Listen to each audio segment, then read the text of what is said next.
Túlia. Meu boa tarde a todos. Hoje é dia 14 de agosto de 2013, é uma quarta-feira. Nosso verbete de número 2749. Ele tem 6 páginas, 50 logias e 32 máximos. O tema de hoje é o Principium Coincidência Oppositorum e é da especialidade Anticonflitologia e foi redigido pela verbetógrafa veterana, professora Malo Balona. A professora Malo é reeducadora autodidata brasileira, natural de Belo Horizonte, Minas Gerais, voluntária da Conscienciologia desde 86, docente da Conscienciologia desde 88, autora dos livros Síndrome do Estrangeiro e Autocura através da Reconciliação.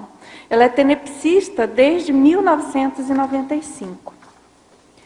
Definologia. O princípio coincidência oppositorum é o ponto de convergência transcendental entre polaridades de duas ou mais ideologias, construtos e ou posicionamentos opostos, demarcando para a psíquica lúcida a linha extrafísica anticonflitológica da concórdia possível de interseção interassistencial.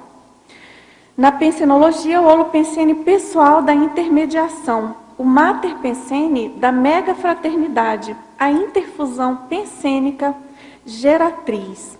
E em fatologia, a polêmica útil nascida de posições contrárias, o padrão de conduta pacífica do líder diante do próprio tempo, a discussão proveitosa entre pontos de vista diferentes, a busca do ponto de inflexão dual das afinidades, o fomento ideativo trazido pela discordância, a busca incessante da melhor solução nos impasses evolutivos max-proexológicos, a admissão da interdependência consciencial, a sabedoria de fazer concessões sem perdas evolutivas, a tares interassistencial na condição de oposição cosmoética visando o melhor para todos.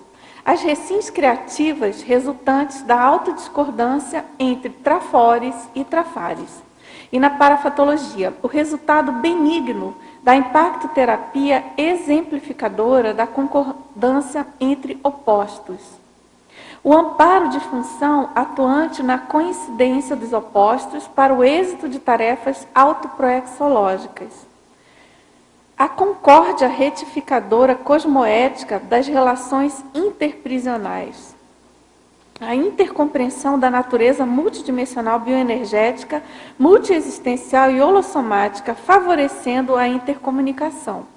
O fórum invisível paradireitológico, julgando atenuantes e agravantes cosmoéticos nos processos interconscienciais jamais arquivados. As megapacificações coletivas promovidas pelas reurbanizações extrafísicas. Nós chamamos a atenção que na fatologia tem 25 linhas e a parafatologia 22 linhas. E na divisão detalhismo, o verbete apresenta 24 máximos. E na remissiologia, nós destacamos o binômio contraponteado, coniúncio, hibridismo, paradoxo desassediador e princípio da empatia evolutiva. O princípio coincidência oppositorum intermedia acordos nos embates autoevolutivos interassistenciais, atuando na condição de divisa serenológica indutora da concórdia entre oponentes. E na questionologia, você compreende o valor da aplicação do princípio coincidência oppositorum? Já emprega essa divisa axial promotora da concordância entre opostos? Com quais resultados? Na bibliografia específica, nós temos 8 fontes bibliográficas. E na mega-análise, feita pelo João Paulo, contrastação, contraposição, contraditoriedade, adversidade, discordância, antinomia, antagonismologia, oposiciologia, oximorologia, interseção, intercooperação, harmonização, justaposição, interfusão, consenso, concordância, convergência, complementariedade, paradoxologia e anticonflitologia. Professora Malo, Então, vamos aqui iniciar com as perguntas. Agora, antes disso, eu gostaria que você contasse um pouco para nós sobre a ideia de fazer esse verbete. Como surgiu, que é um nome tão, uma expressão tão inusitada, né? Tão diferente. Como foi esse resgate? Dulce, isso ocorreu em maio, desde abril que eu venho trabalhando em certas bibliografias, e eu peguei esse livro chamado Le Haut Cœur de Catherine de Médicis, ou seja, o topo do coração de Catarina de Médicis. O autor desse livro é um professor da Sorbonne, um historiador chamado Denis Crouzet. Ele é autor de várias obras sobre o século XVI e pensadores também do século XVI e XVII. E nesse livro, esse historiador se deteve em toda a política do século XVI, dos Valois, da monarquia, né, da dinastia dos Valois na França, e ele, então, ele atribui à atuação de Catarina de Médicis o irenismo, que é uma linha filosófica em que se concebe a dualidade, a oposição. E ele vai, o livro inteiro, ele faz a relação desse governo, dessa monarquia, com os gregos, os clássicos, a leitura, a erudição. E ele faz a relação justamente com esse princípio coincidência opositório, como sendo uma divisa, um lema que foi usado naquela monarquia por ela.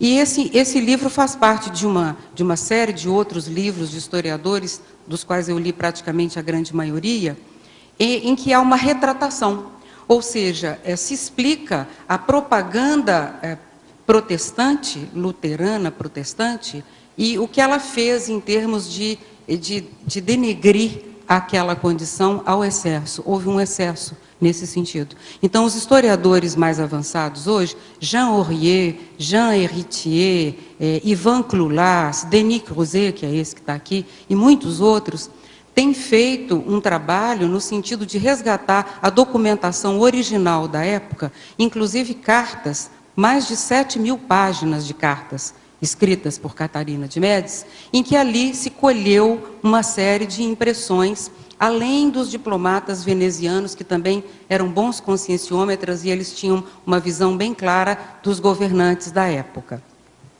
Eu achei muito interessante, porque é uma divisa, e essa divisa eu fui observar que ela também aparece, principalmente na Cabalá, no judaísmo mais antigo, nas raízes mais antigas do judaísmo.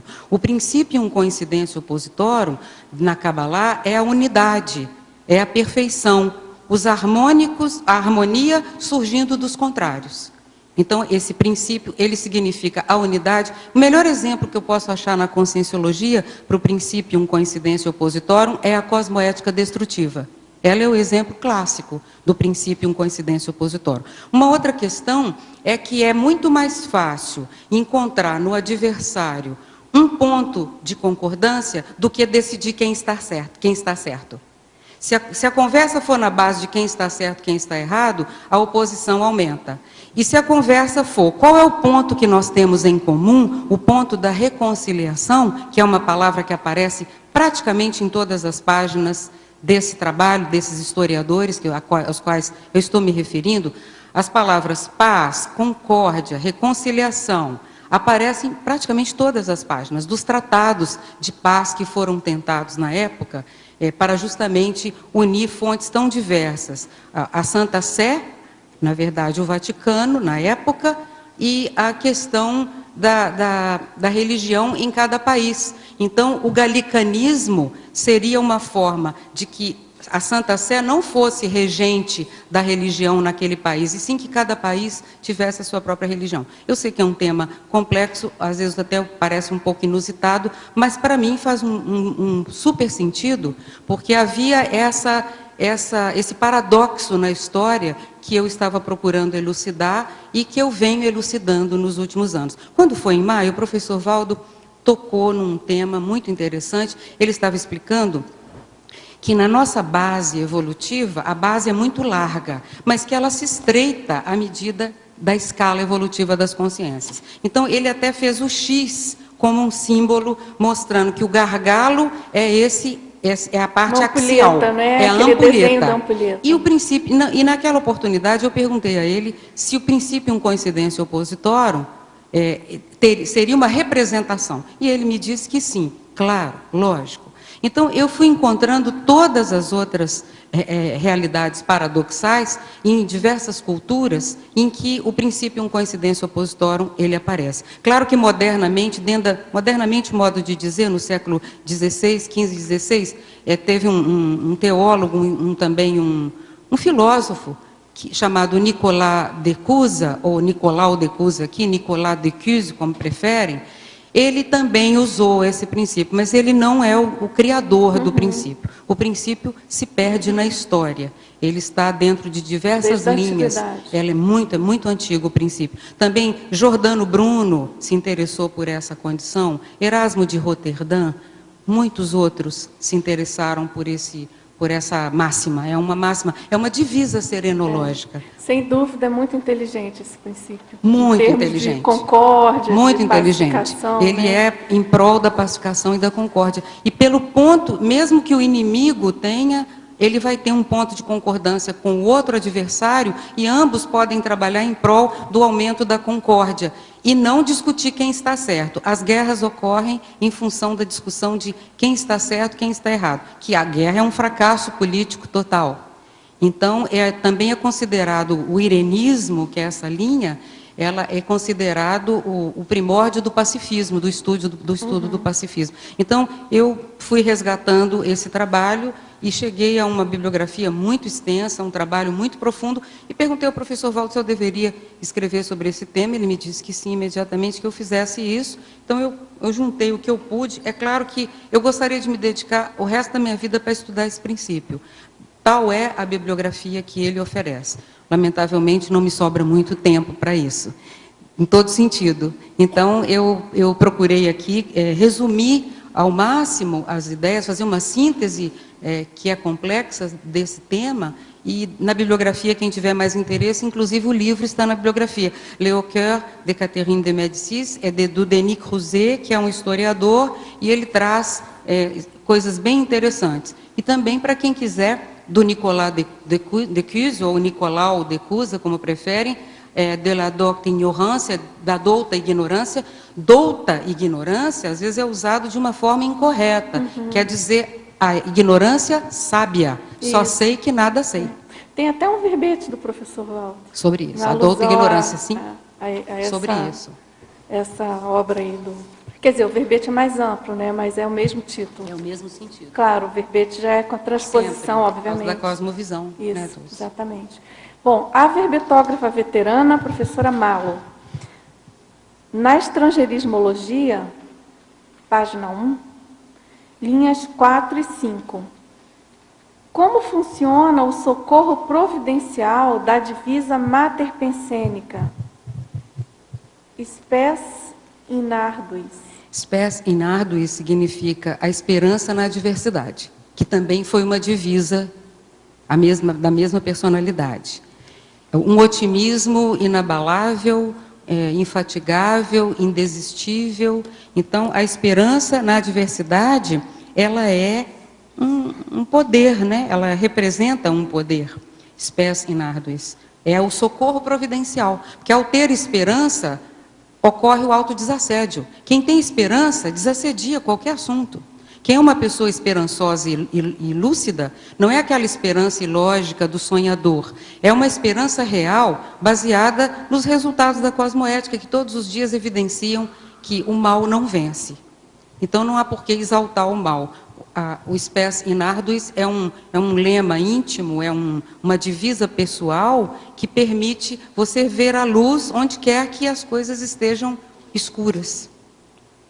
Agora, no item filosofia, você já falou um pouquinho, mas acho interessante responder melhor a pergunta para ele, aprofundar um pouco. Ele pergunta o que é o irenismo, como e onde surgiu. Essa linha filosófica ainda é vigente atualmente? Essa linha filosófica, ela é vigente, sim.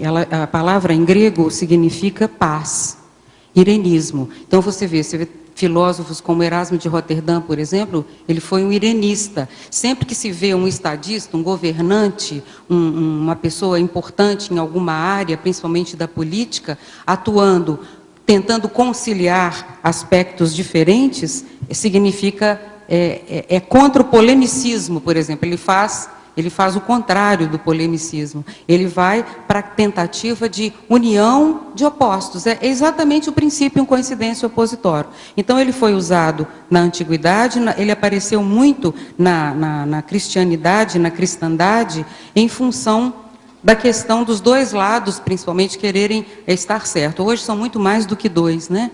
Mas dois lados, os cristãos protestantes e os cristãos católicos de Roma.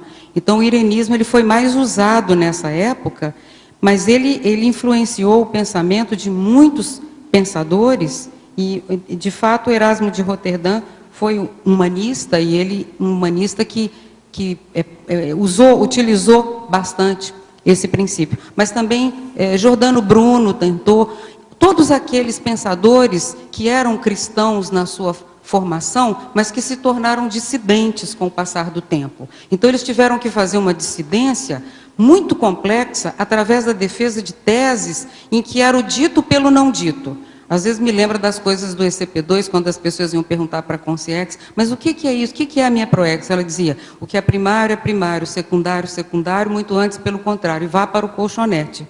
É mais ou menos essa condição da pessoa sossegar as inquietações, né? As inquietações da pessoa.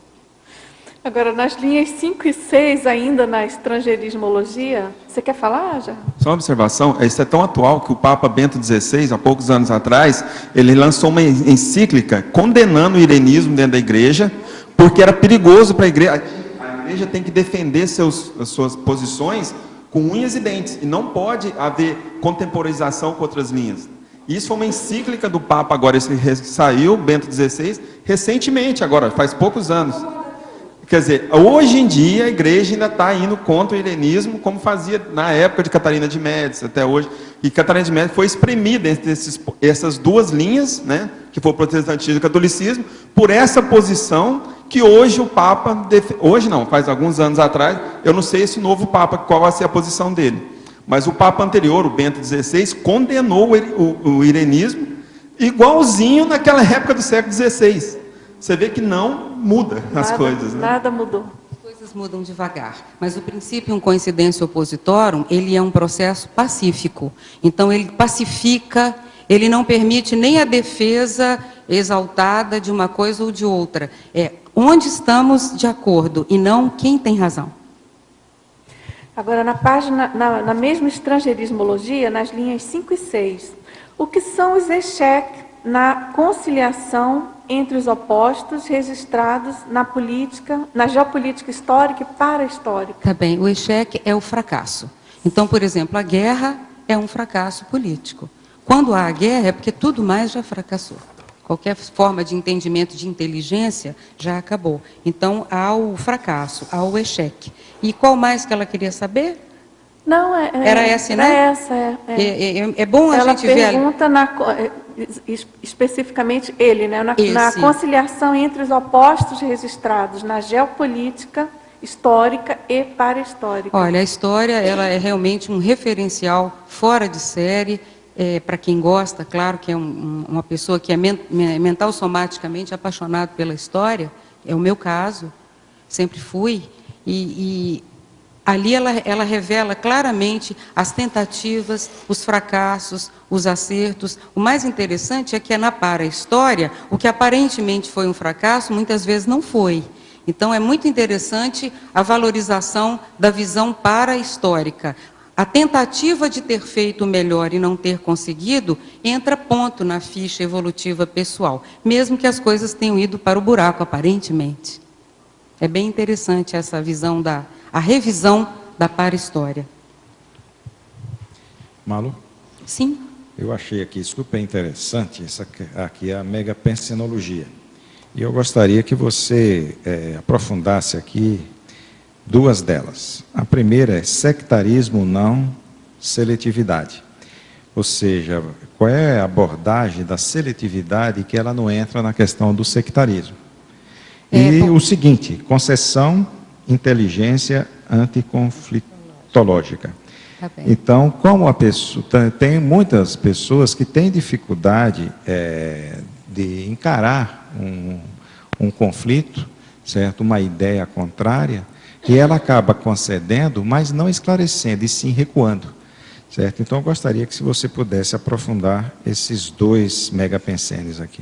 Pois não, Elinande, também está aqui, para mim, eu selecionei um deles, que é o sectarismo não seletividade. A seletividade, ela é um processo natural, e ela se dá por afinidade. Então, ela vai, por exemplo, na escala evolutiva, é natural que os evoluciólogos tenham uma afinidade entre si, os Homo sapiens sereníssimos também. Há uma seletividade natural pela escala evolutiva, é um processo relativo às leis naturais da evolução. O sectarismo é a exclusão, é tirar a pessoa, porque falta evolução, justamente. Quando há o separatismo e a exclusão, é onde faltou a evolução. Por exemplo, nos ideários mais fanáticos, as pessoas precisam eliminar o seu oponente, porque eles não conseguem conviver com o oponente, porque o oponente pode ter razão. Então, o mais fraco, o mais frágil, é o fanático, porque ele, para manter o seu ideário, ele tem que matar todo mundo. Ele é uma personalidade frágil. Ele não fez a seletividade, ele quer fazer a exclusão. É completamente diferente. A seletividade é por escolha, o sectarismo é por exclusão.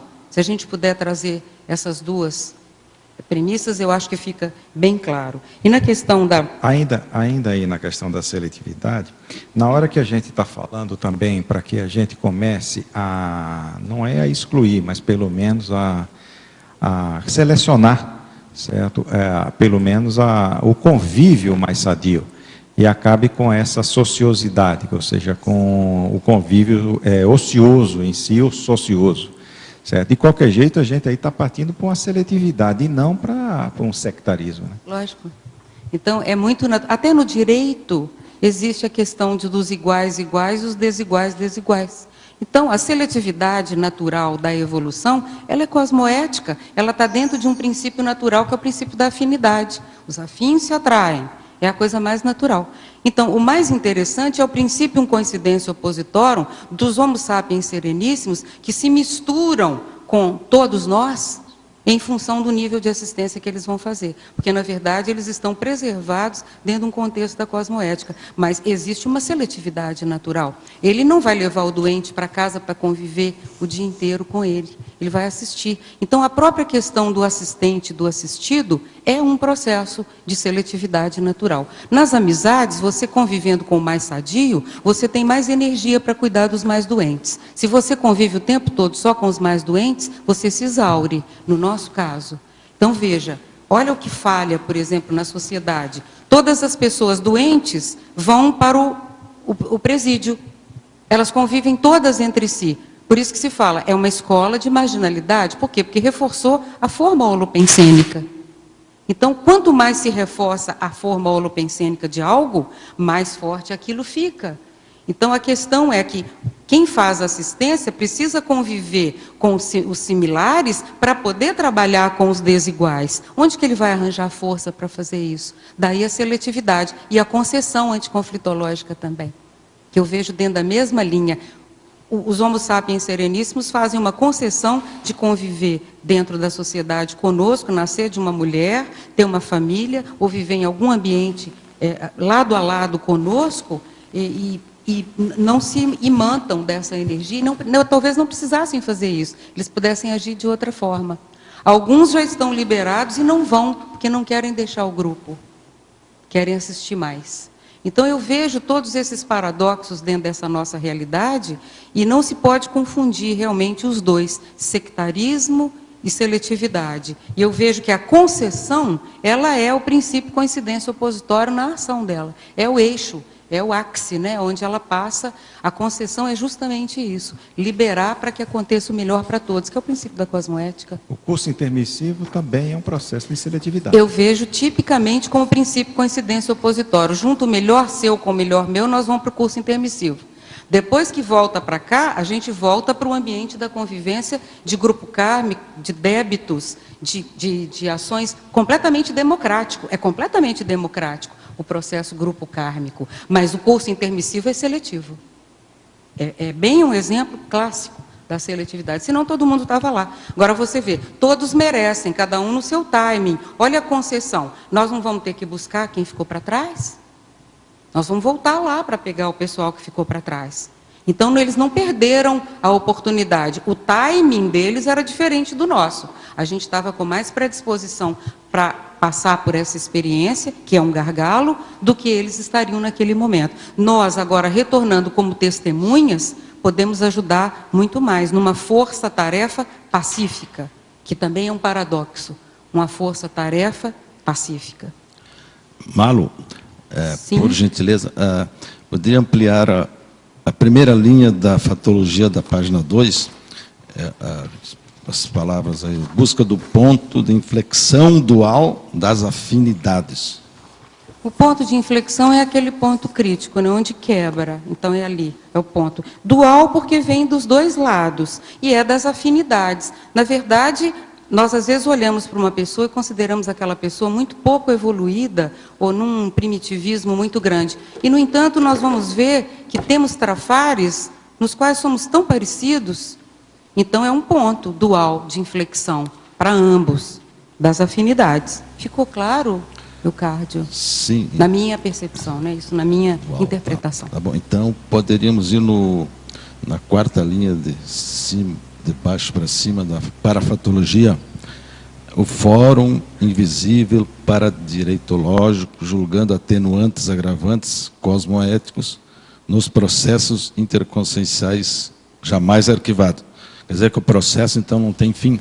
Amigo, esse processo, parece que ele continua um pouco, ele nunca vai cair, vai ser nunca arquivo morto. Não tem arquivo morto para a consciência. Arquivo não tem nenhum morto, nem a ficha evolutiva pessoal não é morta. Atenuantes e agravantes. Por exemplo, eu vejo que a defesa de verbete é isso, até certo ponto. Você vem e traz, faz a argumentação, vem os detratores, vem os advogados de defesa, vem os promotores, é um plenário livre e é júri popular. E você, então, vem e sustenta energeticamente, cosmoeticamente, o seu ponto de vista, da sua retratação e da retratação deles também. Há erro de ambos os lados. Eu ia fazer a mesma pergunta dele, a questão do fórum invisível paradireitológico, né? A questão que eu gostaria de explorar um pouquinho mais, né, que me traz muita curiosidade, é a do julgamento cosmoético, né? E isso é uma função do evoluciólogo, né? A função do paradireitólogo, isso é um fator muito presente no paradireito, né, nos nossos estudos, né? E eu gostaria de saber como é que você vê essa relação do princípio coincidência opositório com esse desenvolvimento desse know-how, desse atributo do julgamento cosmoético, né? Na hora que a gente vai fazer assistência para alguém, ou que os amparadores trazem alguém para ser assistido, esse processo ele é aberto, ele começa a ser aberto. Na hora que você faz a conscienciometria, naquela pessoa, nos oponentes ou no grupo, para você começar a agir do ponto de vista da interlocução assistencial, você está mexendo exatamente nisso aqui.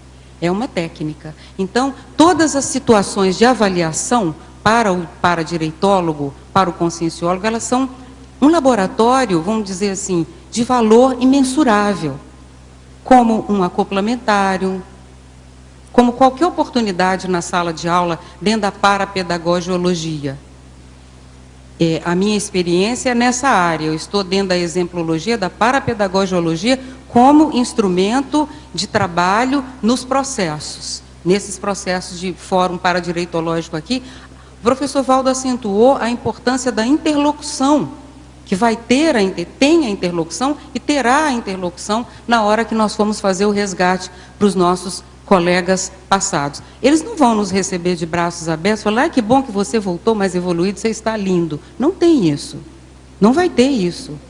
Não tem aplausos, não tem tapete, não tem nada. Você vai chegar e ainda vai ser reclamado que você está atrasado. Como é que você demorou tanto, deixou a gente aqui, largou todo mundo para trás?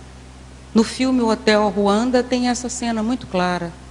Vai haver reclamação, vai haver reivindicação. A palavra reivindicação vem de vindicare, de vingar-se. Quem reivindica, de alguma forma, tem uma vingança incluída, porque a pessoa não está satisfeita com alguma coisa que aconteceu e não consegue deixar o traço belicista fora disso. O princípio coincidência opositória é o antibelicismo, é o pacifismo. É a tentativa da concórdia, onde só há desarmonia e desunião. Eu vejo que ele essencialmente, né, para-direitológico, porque ele é traforista, né? Totalmente traforista. Ele só trabalha com o melhor. Ele só quer o melhor. Não interessa se aquele oponente, aquele adversário intelectual, eu até falo disso aqui, do adversário intelectual, do bom combate, que é aquele debate acalorado, positivo, essa personalidade, ela vai procurar a melhor performance do adversário, e é através da melhor performance dele que ele vai fazer a conexão consigo, para ambos estabelecerem a interlocução, o diálogo pacífico do entendimento. Ele não vai procurar o defeito do adversário, porque é muito raso, é muito primário você procurar o defeito do adversário para justificar a guerra, por exemplo. Você entendeu? Se o seu adversário se torna uma pessoa ética e positiva, não tem guerra. Então, quanto ódio não existiu em função daqueles que não quiseram a guerra? Tomar-se de ódio pela pessoa que quer a paz é tido como covardia, é tido como querer tirar o corpo fora. Esse erro na abordagem política, ele aparece na história em vários momentos. E outra coisa, se você quiser saber a história, você tem que ter retrocognição. Não adianta confiar no historiador. Cada um toma o seu partido. E outra coisa, são as mesmas pessoas que estavam lá. São os mesmos. O pensamento é da mesma pessoa que estava lá naquela época. Então, quando você tem a retrocognição, você sabe quem é o historiador. Qual foi o papel dele lá? Ele continua defendendo o mesmo papel. Então, é o super, hiper, mega antepassado de si mesmo.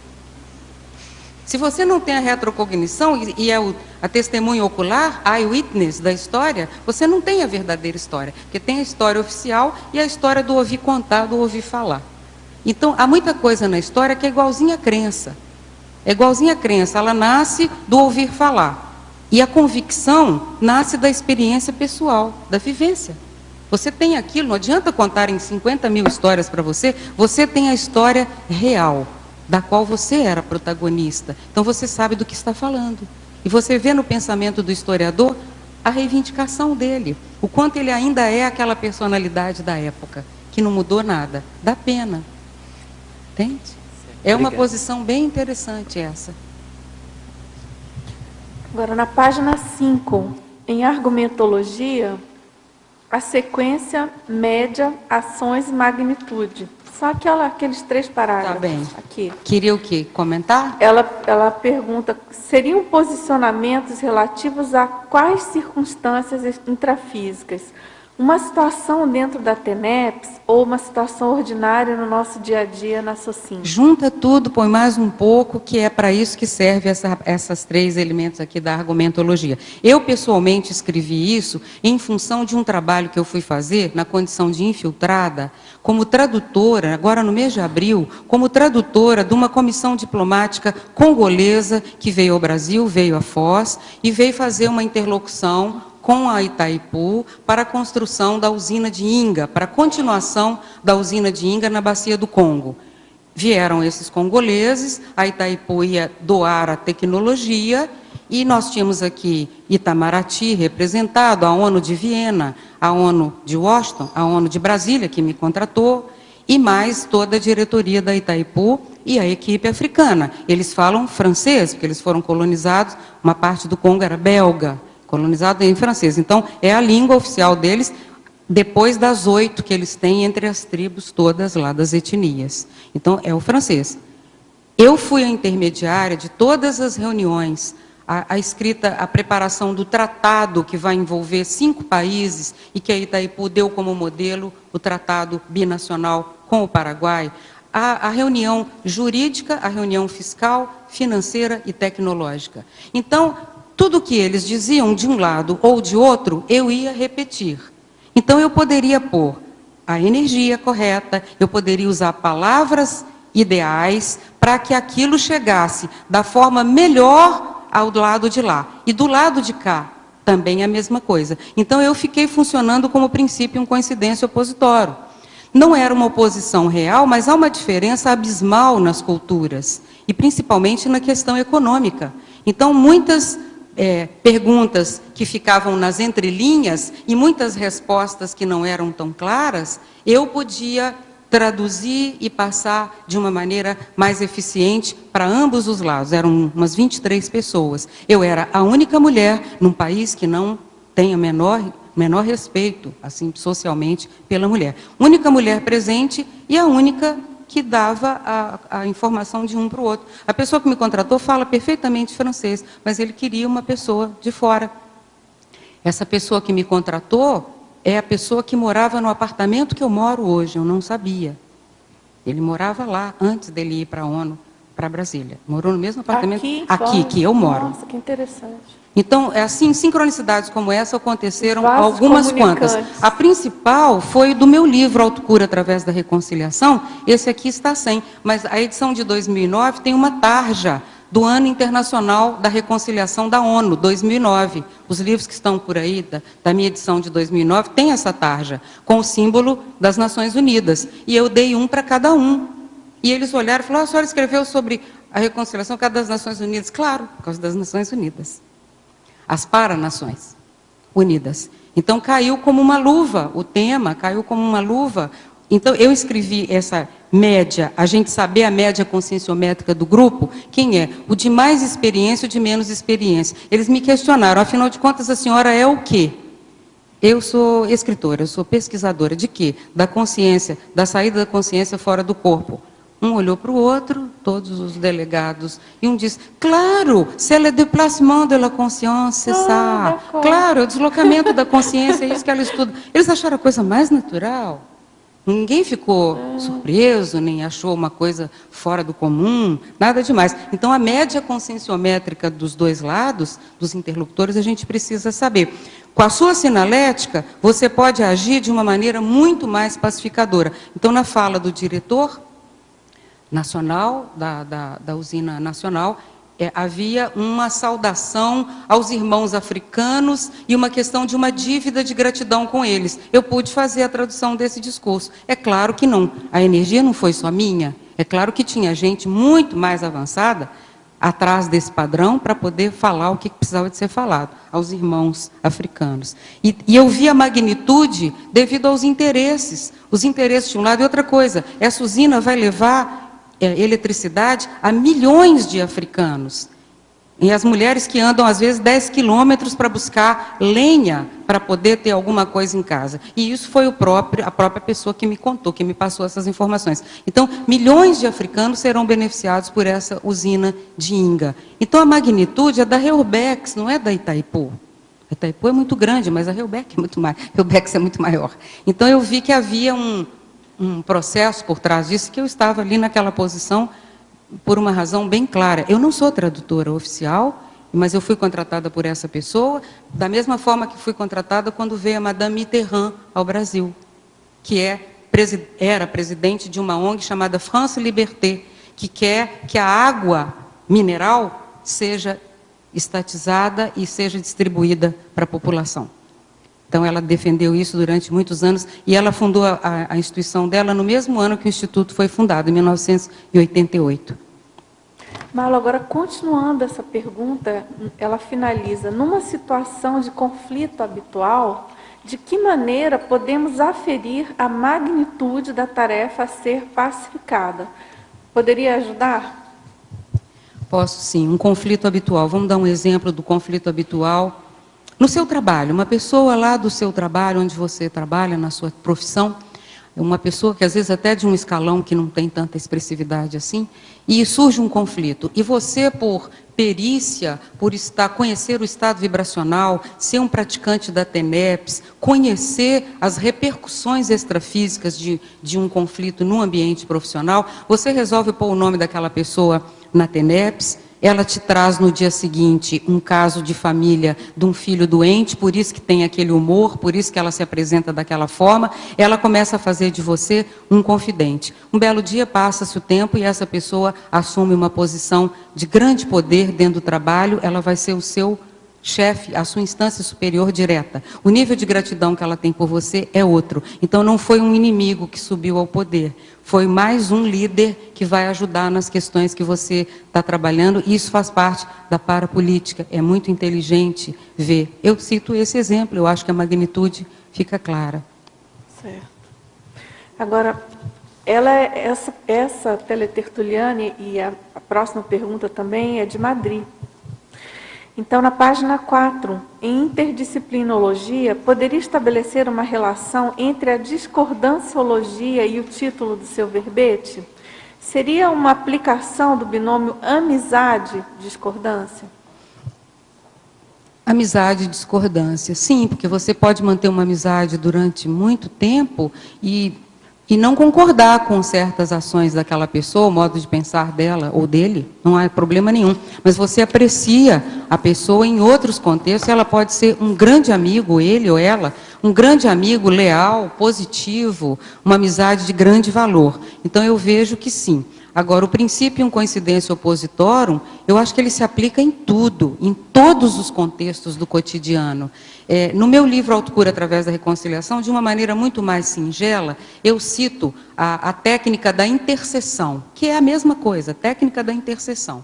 É você encontrar naquela desavença com aquele familiar, com aquela pessoa, às vezes com um filho, um parente mais próximo, uma pessoa mais íntima, você encontrar o ponto de concordância ou o que a pessoa gosta, uma coisa que a pessoa aprecia muito e valoriza. E você vai mostrar interesse e começar a compreender aquele ponto que a pessoa valoriza no cotidiano, seja o que for, o esporte, qualquer coisa. É o rapport, né? É o rapport, é exatamente a palavra rapport. Você estabelece um rapport com uma coisa que a pessoa gosta, e não é isso feito de maneira negativa, interesseira, e sim articulada e cosmoética, para você estabelecer com ela uma plataforma de confiança. Quando essa plataforma de confiança ela é estendida, ela é jogada, os dois podem atravessar e no meio tem um ponto em comum que a gente pode fazer crescer e nós podemos nos tornar grandes admiradores daquela pessoa, no sentido dos valores dela. Muitas vezes o desafeto é meramente falta de intimidade. A gente não conhece os pormenores da vida da pessoa, não sabe o que a pessoa passou, qual é a trajetória de vida dela, por isso não compreende. Não sei se atendeu a pergunta. Penso que sim, penso que perfeitamente. Agora, eu queria que você falasse um pouco aqui sobre o paradoxo do perdão discordante, que tem a ver com... tem sim, isso é bem interessante. No Autocura através da Reconciliação, eu usei muito essa ideia, em relação especificamente a uma pessoa, que foi minha pessoa-alvo desse tipo de experiência. Um perdão incondicional, independente da pessoa mudar ou não. Nós damos o perdão desde que a pessoa se modifique. Ela não cometa mais aquele ato que te estressa ou que te exaspera, vamos dizer, ou qualquer coisa parecida.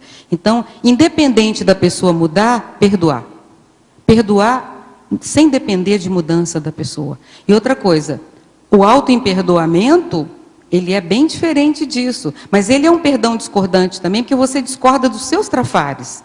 E é um ponto muito sério esse. Você tem autoestima elevada, mas discorda dos seus trafares em toda a linha. E está disposto, e vamos dizer, decidido e obstinado até certo ponto, de vencer essa barreira, esse gargalo evolutivo. Então, o perdão discordante, ele é muito diferente do perdão religioso da igreja, é que se a pessoa se arrepender e se tornar muito boa, vamos perdoá-la. Não. Independente de qualquer situação da pessoa, o perdão já existe. O perdão é um processo de compreensão. Quem compreende, perdoa. A gente só não entende quando não perdoa, porque não compreendeu ainda. Precisa compreender a pessoa, as motivações da pessoa. Penso assim. Certo. 2, na fatologia, na quinta linha, de baixo para cima, a sabedoria de fazer concessões sem perdas evolutivas. Como desenvolver essa sabedoria, Malu? Como avaliar se vai haver perda evolutiva nas concessões. Se vai haver perda evolutiva é quando há compliciamento.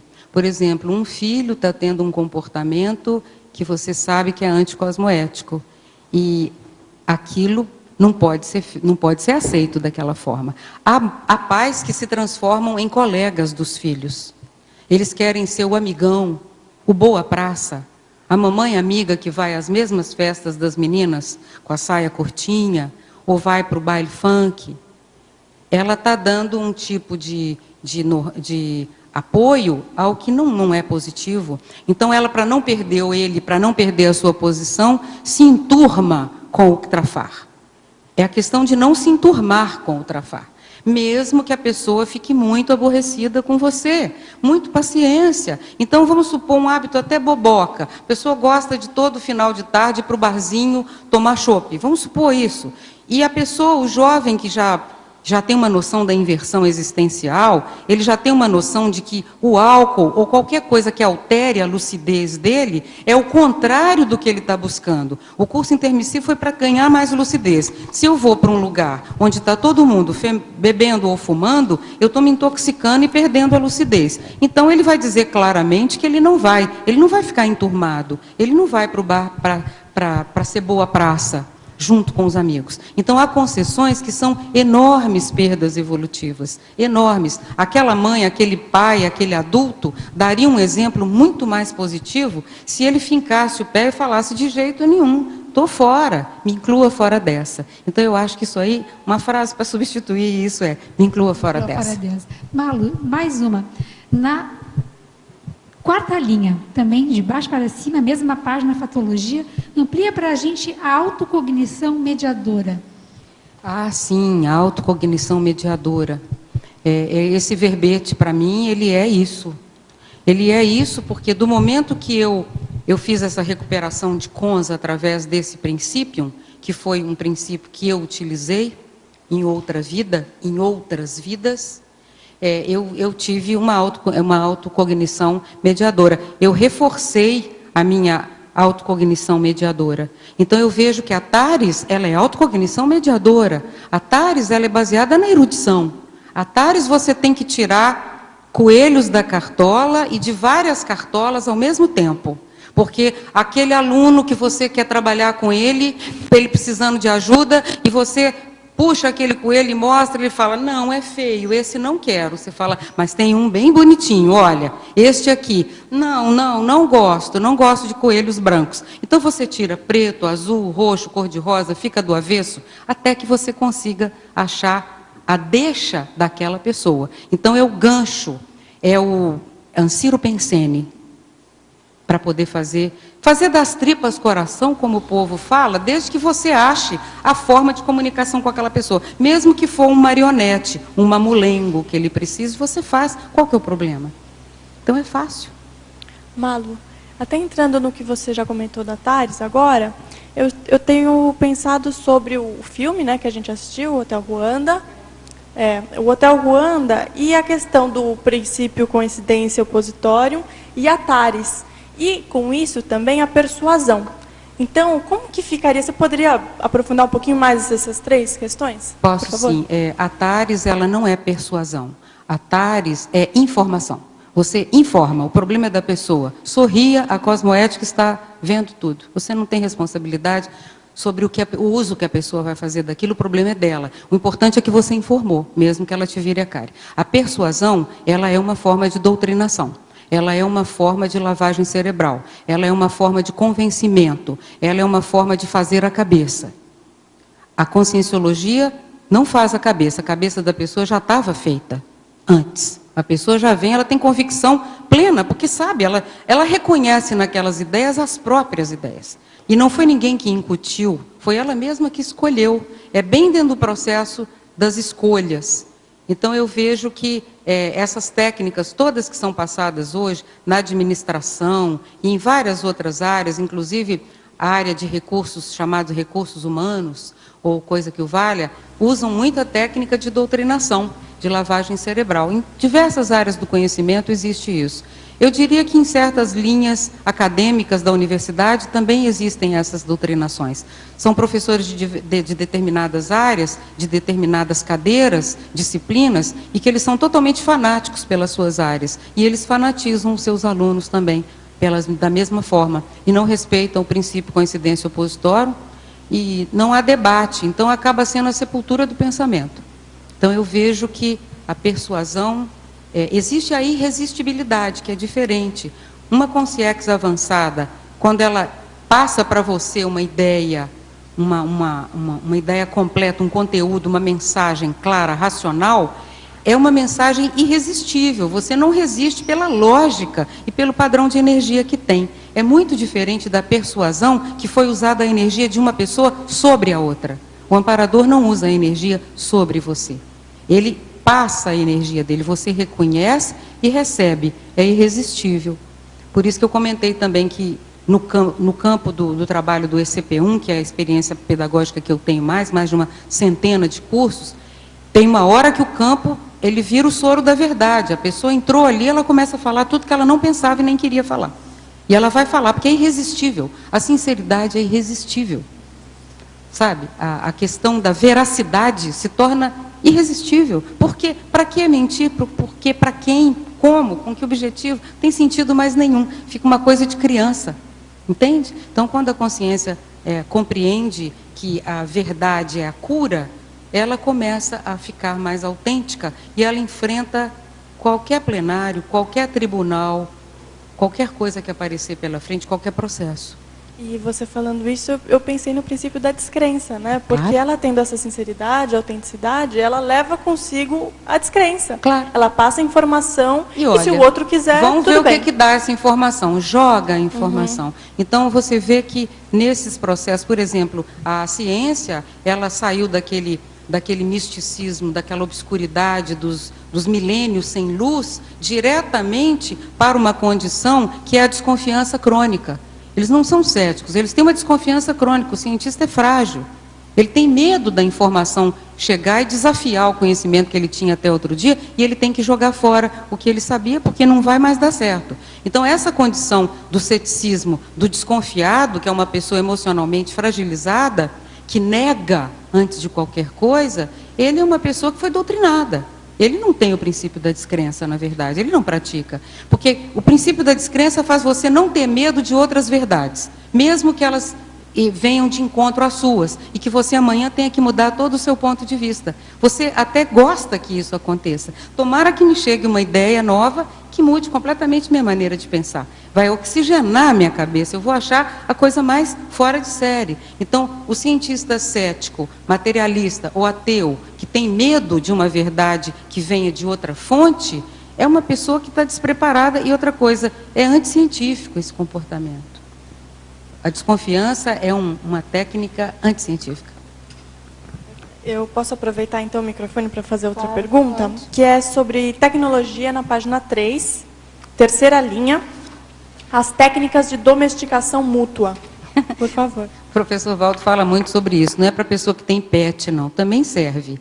Para quem tem pet, tem que domesticar, tem que chamar aquele doutor, né, aquele da televisão que domestica os bichos. Mas exatamente. Agora, nós também precisamos, às vezes, de um domesticador ou de uma pessoa para fazer a mediação. Porque, por exemplo, casais que têm dificuldades, parentes, pessoas familiares, pessoas próximas. Então, a domesticação mútua, ela se dá pela reeducação.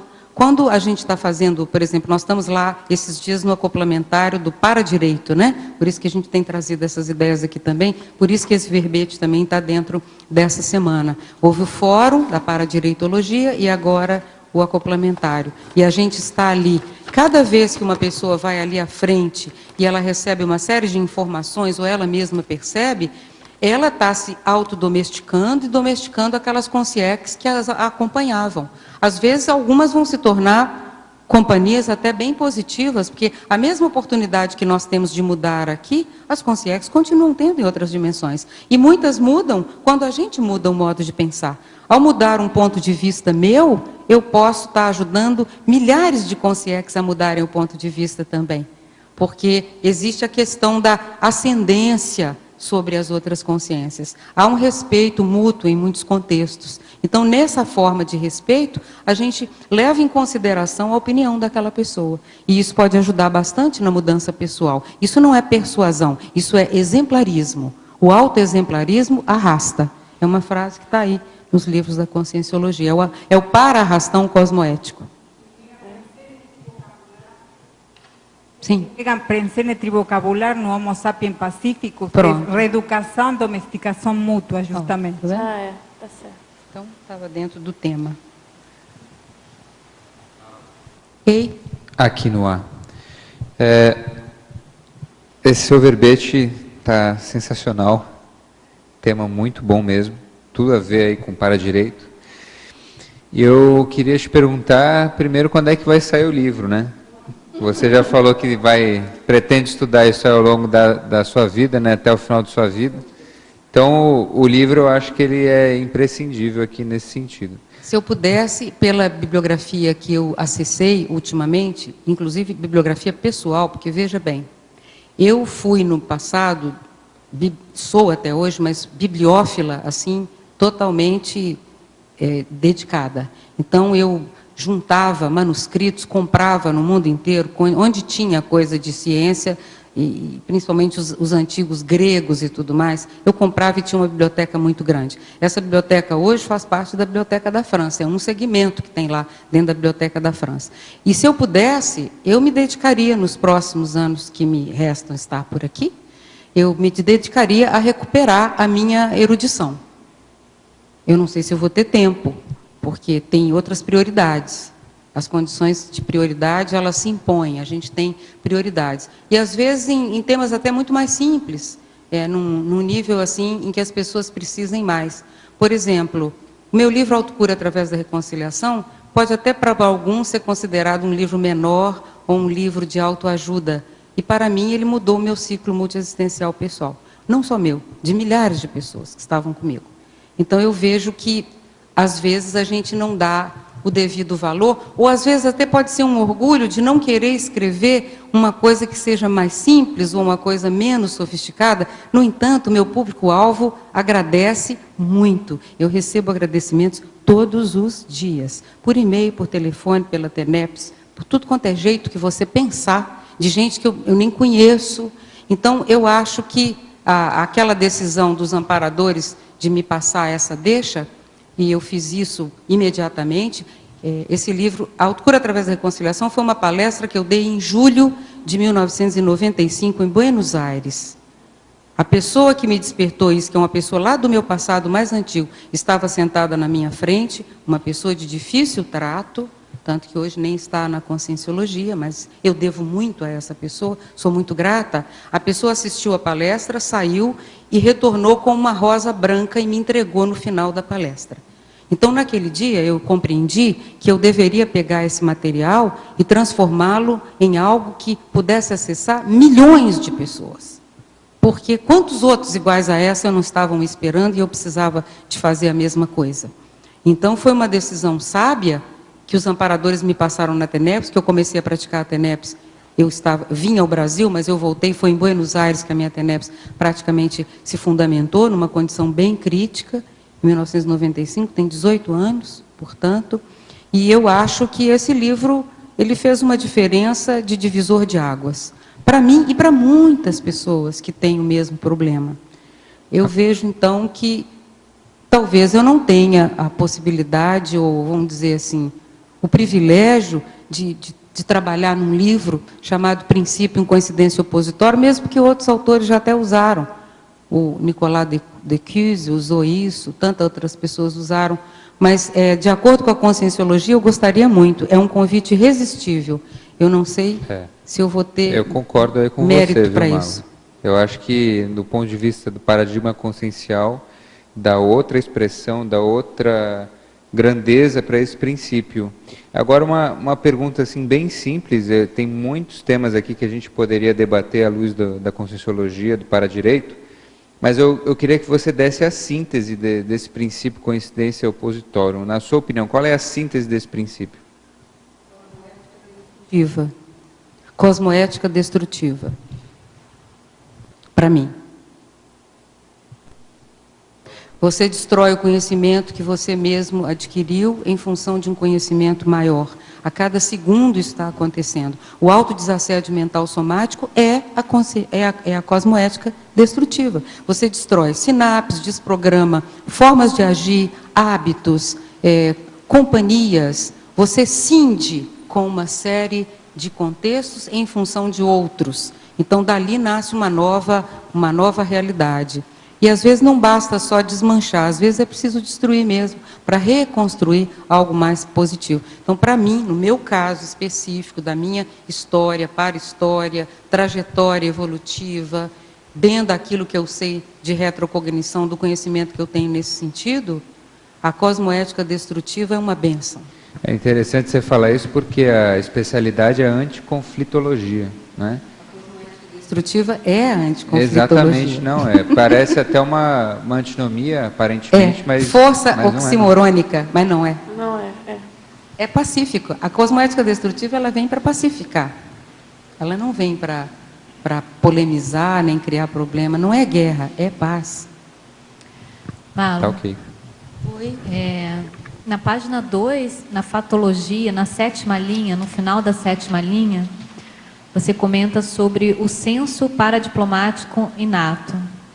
Você já, acho que respondendo a uma outra pergunta, você já mencionou algumas, pelo menos que eu entendi, algumas causas, né, ou algumas origens desse senso paradiplomático inato. Você falou um pouco das suas experiências aí, inclusive de vidas passadas, e o próprio aplicação, o saber aplicar esse princípio já daria esse senso paradiplomático inato.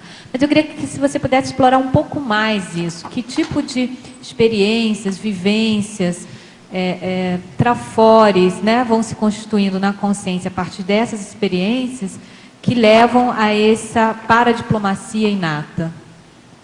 Cris, eu vejo que é a necessidade.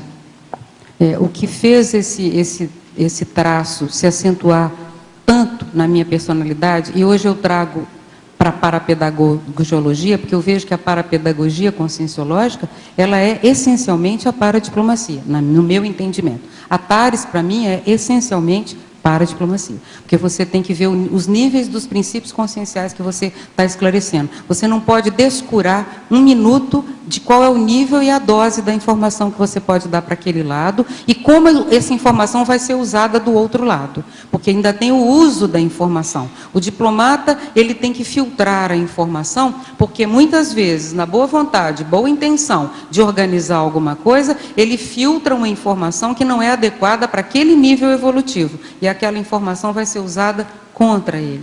Então, o fato da necessidade, então eu te falei, a necessidade faz isso, que é uma forma de parapedagogia, é uma forma de TARES, que é desde o início. Eu vejo um outro atributo importante, que ele realmente tem um peso nesse contexto, que é a coragem. Eu vejo que não pode haver paradiplomacia sincera, positiva, cosmoética em alto nível, de uma personalidade pusilânime. Então, porque às vezes, para conseguir a paz, você tem que ir à frente do exército dos dois lados. Você tem que chamar o exército desse lado, quem é o chefe, conversar com ele. Depois você vai do outro lado, conversa com o chefe do exército do outro lado, para você articular o princípio coincidência opositória. Ele se aceita essa realidade, esse aqui também aceita. Agora vamos pôr os dois para conversar. E você fica no meio assegurando o Estado de direito, para aquilo não virar uma guerra, um puxar a espada para o outro, cortar a cabeça. Essa foi a minha vivência o tempo todo. Então, eu até acho assim, eu tenho uma responsabilidade direta no sentido da etiqueta, pelo menos da etiqueta francesa, eu tenho uma responsabilidade bem direta de ter, vamos dizer, incutido essa prática nos ambientes. Por quê? E eu falo isso até hoje. O francês, se não fosse a etiqueta, eles se enforcariam uns aos outros até hoje. Então você entra numa padaria, merci madame, merci à vous, c'est moi qui remercie, je vous en prie. E no fim você não consegue nem ir para casa com o pão, de tanto agradecimento. Se eles pudessem, eles davam um cupom na E sua ai de quem não cabeça. entra nessa de Coitado de quem não agradecer. sabe fazer o rapapé. Coitado, vai sair sem pau. Sai sem pau. Bonjour, madame, bonjour. Ça va très bien, et vous-même? Moi aussi, et vous? E fica nesse negócio, nunca termina. Você tem vontade de ir embora, cortar a conversa e não consegue. Então, isso foi feito para as pessoas não voarem nos pescoços umas das outras, literalmente. Era um rapapé danado, tira daqui, abaixa o chapéu, deixa a espada lá do lado de fora, essas coisas. Criou-se todo um ritual, mas no fundo era para tirar a brutalidade, a grossura, a falta de jeito, o Neandertal, o Cro-Magnon, que habitava aqueles seres. Versalhes, os palácios eram com esse objetivo, era para dar bastante distância para a pessoa andar, para ela poder ter um jeito de pensar um pouco antes de cortar a cabeça do vizinho, que punha a cabeça de fora, cortava. Então, essa questão da etiqueta e de tudo mais, tem a sua razão de ser. Todos os modos de viver, de bom viver, a convivência, essa parte da elegância, isso tudo surgiu para a domesticação mútua. Sabe? Porque era tudo um ambiente de muita brutalidade, de muita falta de jeito, né? Era um ambiente totalmente masculino. Não é fácil a gente, numa posição feminina, na Idade Média, uma mulher na Idade Média e governante, é demais. É demais, aí não dá, aí fica forte. Então, veja, o único jeito era instalar um clima de elegância, de erudição, de respeito, de cortesia, de educação, para que as pessoas que não estavam nesse nível se recolhessem à sua insignificância e não matassem uns aos outros o tempo todo. Então, o senso inato da paradiplomacia vem daí. Mas vejo também, Cris, um fato importante, é que nessa época já existia a questão parapsíquica. Recentemente, eu estava com o professor Valdo um livro de um autor chamado Jean Aurier, e ele fala, ele discorre sobre o século XVI, mas principalmente pela personalidade Catarina de Médicis. E ele usa exatamente essa expressão, os fenômenos parapsíquicos, le phénomène parapsychique. Então, é a primeira vez que eu vejo num livro de história uma referência com essa expressão, falando das precognições, dos avisos, de sentir a energia, da visão de pessoas que tinham acabado de dessomar, e tudo mais. E a consulta a especialistas desse tipo. É a questão da amizade, né? Das amizades. Ao Nostradamus. A amizade com o Nostradamus e outros que faziam com que se pudesse ter essas informações, até certo ponto, eu diria privilegiadas, porque elas vinham de outra fonte e saíam um pouco daquela grossuda, daquele barbarismo que existia naquela época, né? Aquela barbaridade toda, a barbárie. Eu vejo, então, que tudo isso ajudou. Então, eu vejo que o senso inato de paradiplomacia vem muito da questão parapsíquica também, de perceber as energias. Isso é o que mais ajudou. Permite, Jaba, só eu emendar aqui, tá? Então, até aproveitando essa sua resposta, Mala, no final da terceira linha, nessa mesma página da fatologia, você fala as habilidades sociais e parassociais na manutenção da posição pessoal singular. Isso seria parapsiquismo e outras coisas mais. Essa sua resposta também complementaria o que seriam essas habilidades sociais e parassociais. Para a manutenção da posição singular, ou seja, não poder ser enquadrado em nenhum tipo de formato. Por exemplo, os historiadores que tentaram isso não conseguiram. Até agora, nenhum deles tem consenso. E há historiadores que são, assim, frontalmente, vamos dizer, eram grandes adversários da monarquia, detestavam a monarquia naquela época, detestam hoje também, e escrevem o pior que podem a respeito dos personagens, até distorcendo, muitas vezes, a personalidade ou a ação daquelas pessoas, sem nenhum escrúpulo. Então, eu vejo que sustentar uma posição singular em qualquer vida em que a pessoa não entra em nenhuma formatação, por exemplo, vamos usar o meu exemplo aqui como cobaia, que já estou aqui nessa posição. Quando perguntam assim, mas você, afinal de contas, é o quê? Eu falo, eu não sou nada. Eu não sou psicóloga, eu não sou médica, eu sou eu, e a minha cultura não vem dessa vida. A cultura que eu tenho, eu peguei de outro lugar. Eu trago do meu paracérebro e tudo mais. Então, discutir na academia, como eu já discuti centenas de vezes, eu já dei aula no ITA, eu já dei aula em tudo quanto é lugar, e E vem essa clássica pergunta, na UNB, por exemplo, quando aquela professora no curso de extensão que eu estava dando sobre autodidatismo, e ela pergunta, mas afinal você é o quê? Eu falo, nada, eu sou a tese desse curso. Eu sou a tese do curso. Se eu tivesse curso, não podia dar esse curso. Porque se eu tivesse feito a formação formal, não poderia dar o exemplo. Então, eu sou o exemplo vivo de que isso é possível. E o professor Valdo, quando eu fui estudar psicologia, que eu já conhecia a conscienciologia e fui estudar, o professor Valdo falou comigo assim, eu tenho um pouco de preocupação, Malo, com esse curso seu. Eu falei, Valdo, por quê? Pode te estragar. Eu falei, você pode ficar tranquilo, que eu jamais vou estar defendendo nenhuma teoria da personalidade. Isso não me pega, mas não me pega mesmo.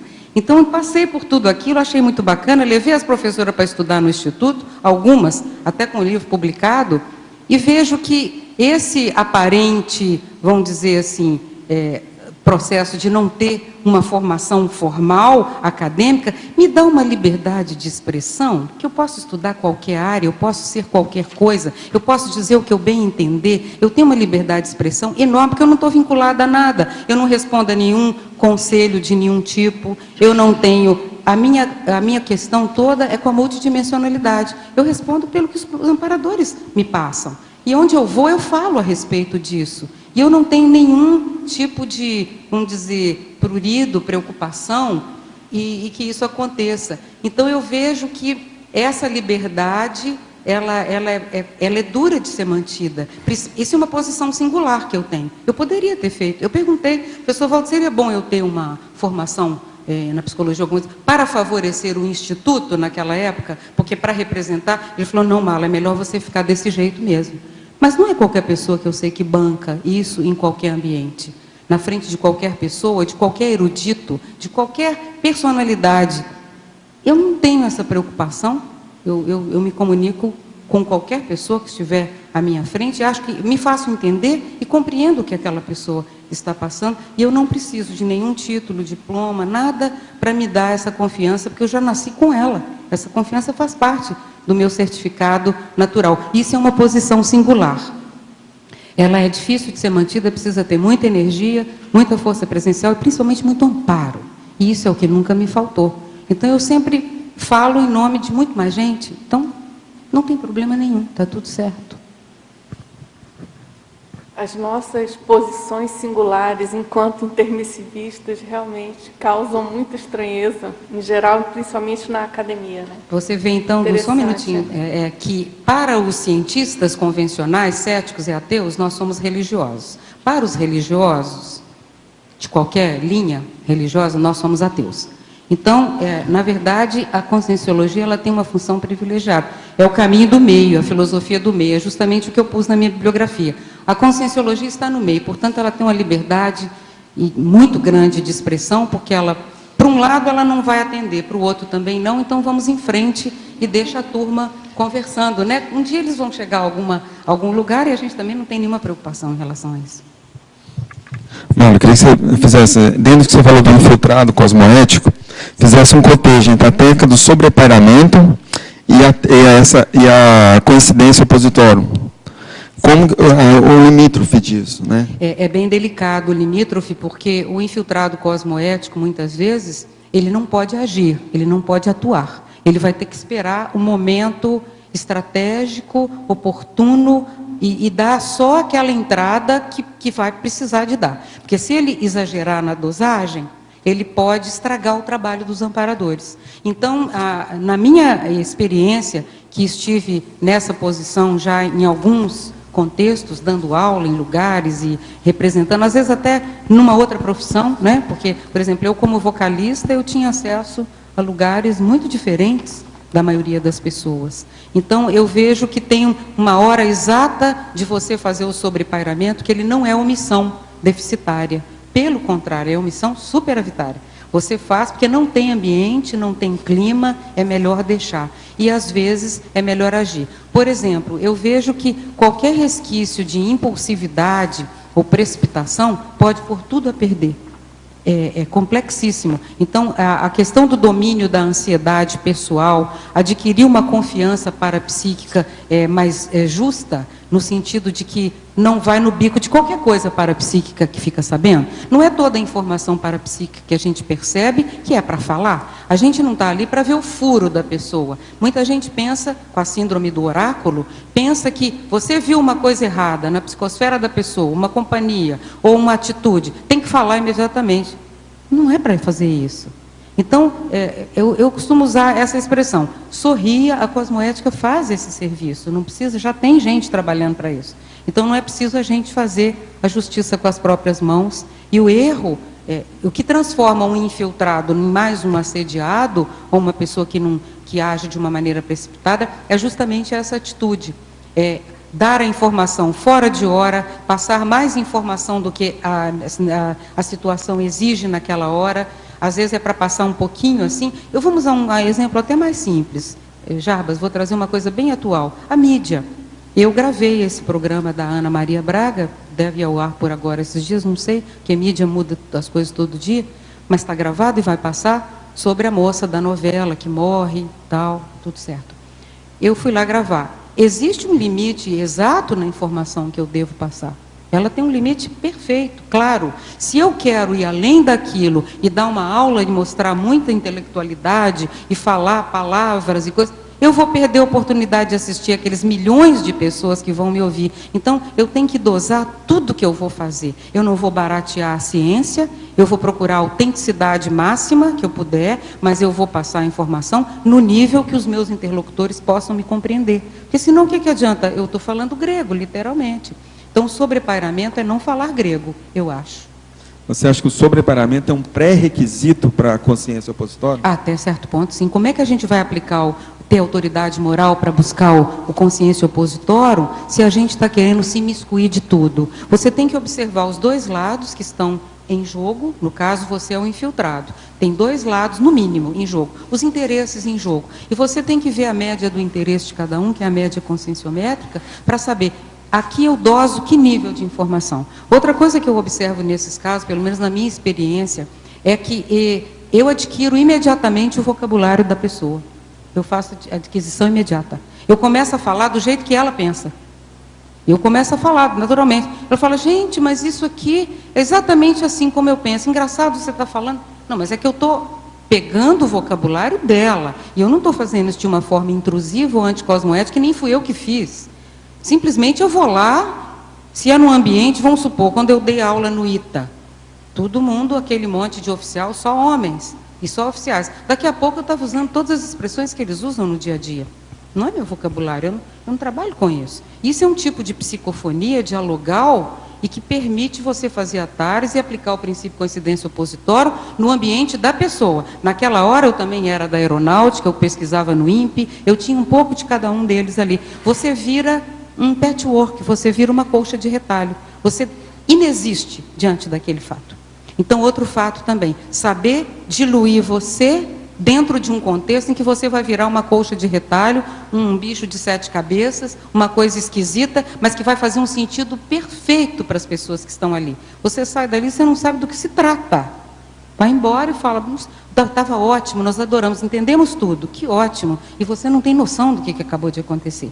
Porque não é o seu vocabulário, não é o seu estilo, os exemplos não são esses. Vou dar um exemplo clássico. Nós fomos convidados para dar uma palestra na Universidade aqui de Porto Alegre. Todo mundo sabe qual que é. Foi marcada aquela condição para alunos e professores. Eu, no avião, elaborei uma palestra esquisitíssima. Tudo bem. Escrevi aquilo tudo, deixei tudo lá. Chego lá e começo a dar aquela palestra, mas citando casos de ciência que aconteceu aqui, que aconteceu ali, que aconteceu acolá, e uma série de coisas. Depois eu fui saber que na universidade eles queriam trazer o Franco, como é que chama aquele? Divaldo Franco, para montar um núcleo espírita lá dentro. Mas como não ia dar certo, por causa do meio acadêmico, eles queriam o nome do Valdo Vieira para confundir com o Divaldo Franco. E eu é que ia fazer a palestra. Está me entendendo? Aí eu fiz diametralmente oposto, lá do academicismo deles, entrei lá dentro, não tinha nada relativo à religião, não dava assim sombra, então não puderam associar uma coisa com a outra. Eu só fui saber depois, que a pessoa que convidou queria fazer o núcleo espírita, nada contra Divaldo Franco, beleza, mas Valdo Vieira e Divaldo Franco são pessoas diferentes.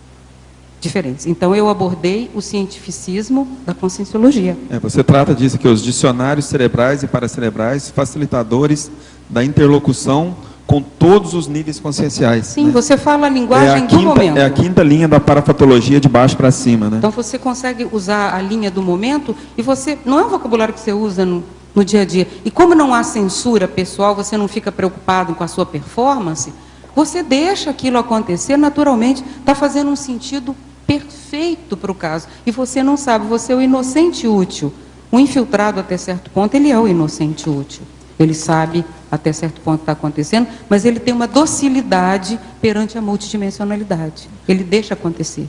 A segurança, então, para a psíquica também é um pré-requisito, né? Para fazer isso em alto nível. Total. Então, você vê que não há mais preocupação com a síndrome do oráculo, de dizer a buena dicha para ninguém, nem ficar falando, olha, estão me falando para fazer isso, você fazer isso, fazer aquilo. Estão dizendo que você tal. Não tem mais esse você. Tudo é aqui e tudo é no tempo e espaço. Você é um repórter da multidimensionalidade, você dá as notícias do dia, simplesmente. Olha, aconteceu isso, caiu uma barreira lá não sei aonde, o fulano de tal passou por... Você simplesmente é um repórter. E você não é dono da informação, além do mais. Então, eu vejo que essas posturas ajudam muito. Agora, professora Malo, na página 3, linha 1, binomiologia, favor expandir o binômio isca extrafísica lúcida voluntária, bucha de canhão tangida. Interessante essa questão. Não pensar que tudo que a gente está tendo está sendo escagem. Muitas vezes, quem foi a escagem, foi você que foi escado. Quer dizer, a consciex escou você. Então, nesse contexto, é a bucha de canhão tangida, quer dizer, foi levada pela consciex. Como às vezes você vê a pessoa passeando com um cachorro na rua e o cachorro é que levou a pessoa para passear. O cachorro arrasta a pessoa pela rua, né?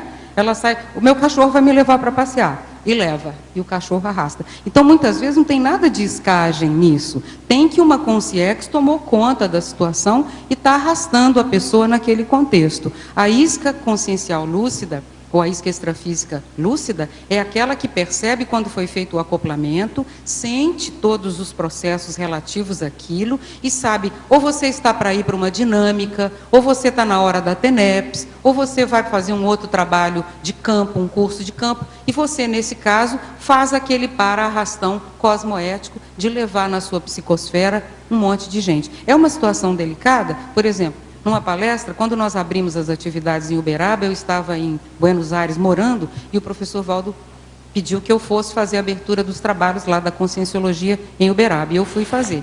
E na palestra, fazia 40 graus, uma sala superlotada, milhões de pessoas, um calor infernal e uma demanda extrafísica imensurável. Tinha gente, representação de todas as áreas. Da área espírita veio o povo da Umbanda, veio os padres, tinha uma delegação de cada área, todos lá. Então, um trabalho difícil. Eu estava com a minha psicosfera apinhada de consciex. Tinha que sair imediatamente daquele ambiente para ir embora. Então, não dá para você fazer aquele social de ficar na porta conversando, porque se chegar uma pessoa alterada, uma dessas consciex que está comigo pula para a psicosfera da outra pessoa. Não é escagem, ela vai atrair. Eu estava fazendo escagem, eu estava lúcida, e pesa.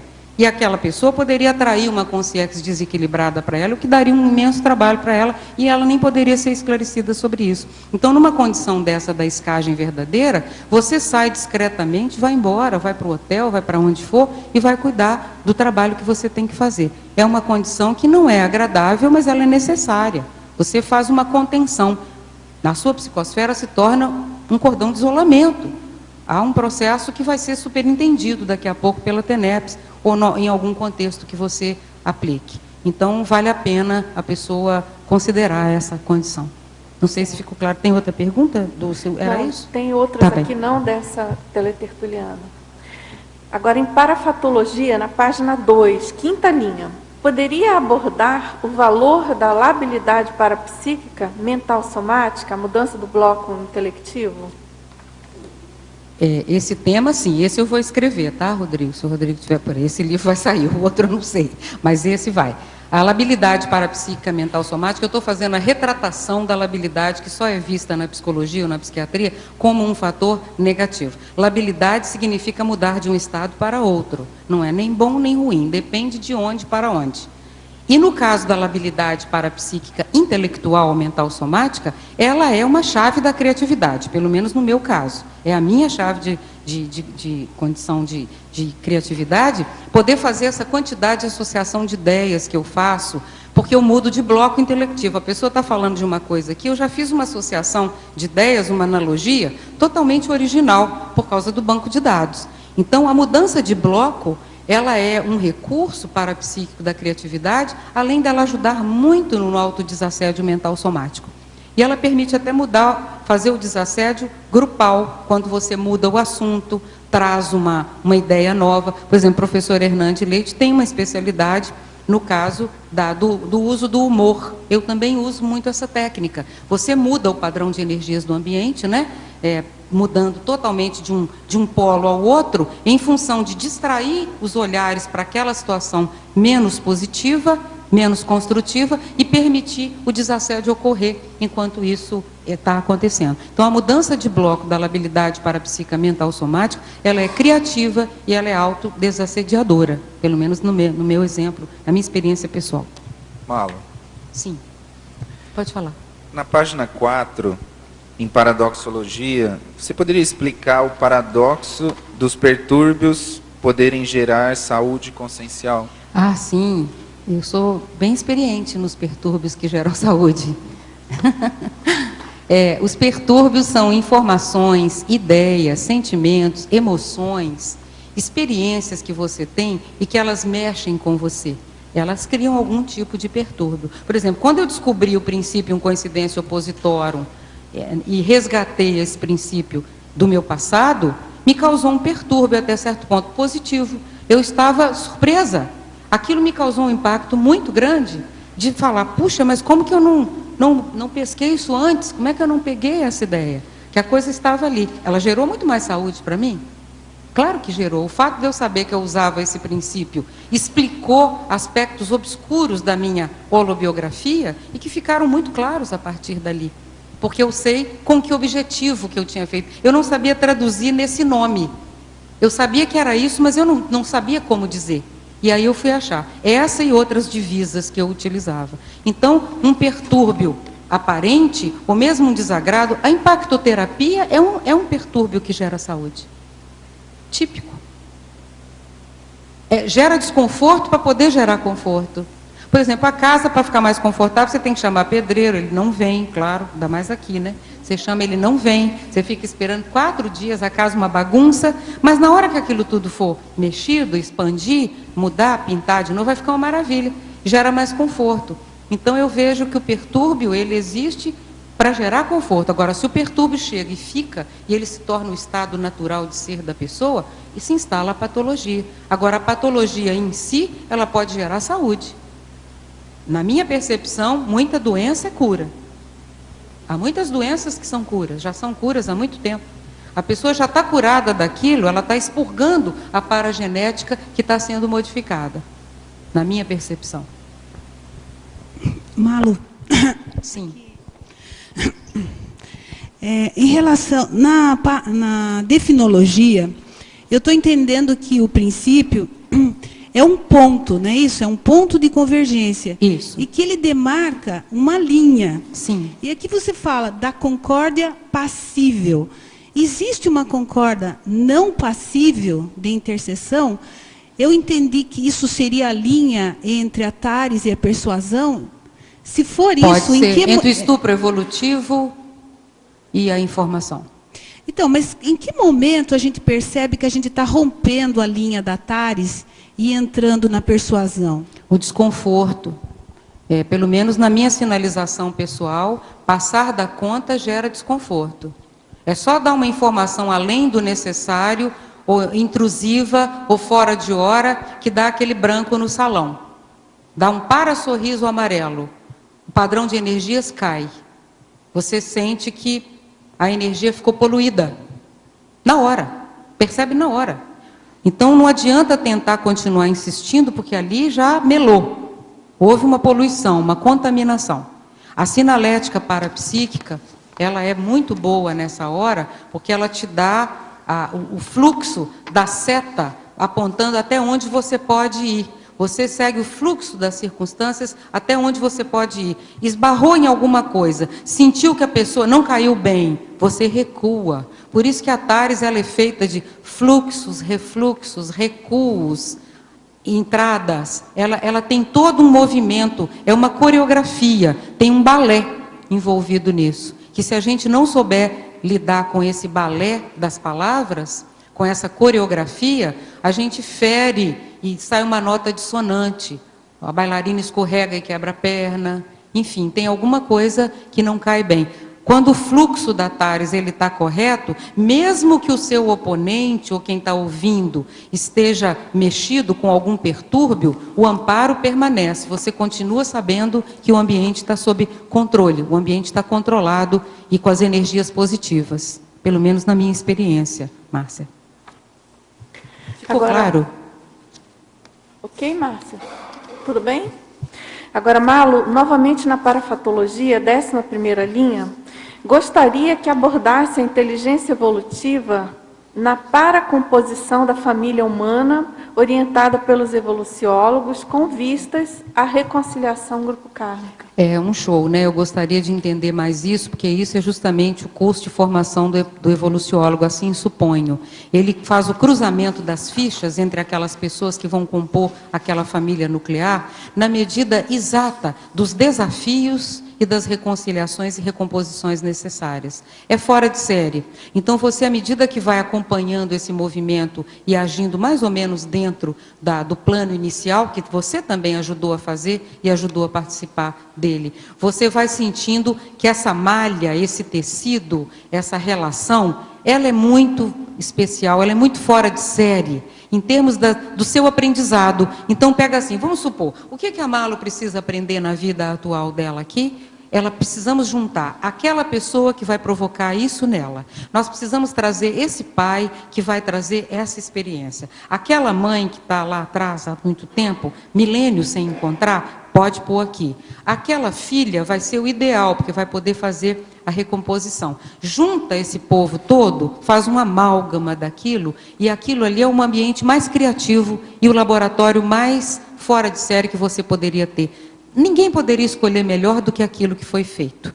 Não haveria uma escolha melhor do que aquela. Porque aquelas pessoas juntas vão provocar em você exatamente as reciclagens, os movimentos, os pertúrbios, os aprendizados que você estava precisando.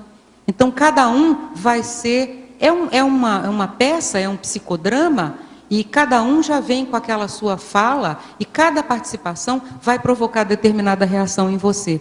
E é uma coisa que vai te transformar. Você vai sair melhor e todo o grupo vai sair melhor. Eu falo também no meu livro, quando eu melhoro, todos ganham. Se você é o mais lúcido, aparentemente, daquele grupo, ou fez um curso intermissivo, é claro que você é o protagonista daquela história. Se você se sair bem, todos se sairão bem. Se você melhorar, todos serão beneficiados. Se você compreender, todos poderão crescer. Então haverá, vamos dizer, vai se desfazer o nó da discórdia, o nó do desentendimento, para se transformar no laço da união, do entendimento, da pacificação, do crescimento para todos. É dessa forma que eu vejo o papel dos evoluciólogos na trama da família humana, melhor do que qualquer novela.